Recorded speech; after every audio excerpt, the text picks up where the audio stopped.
Hello everyone, how to towards the back with another new video, and in this video I'm going to show you an app. It's called Zara. If you want to get this app in your device, then you have to go Google Play Store if you use Android phone, and go to App Store if you use iPhone.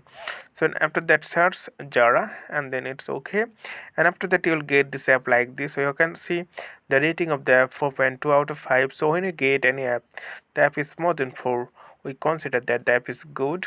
And you can see 508k reviews. It means 508,000 people write something about this app. We'll see it later. And the size of the app 68 megabyte, you can see.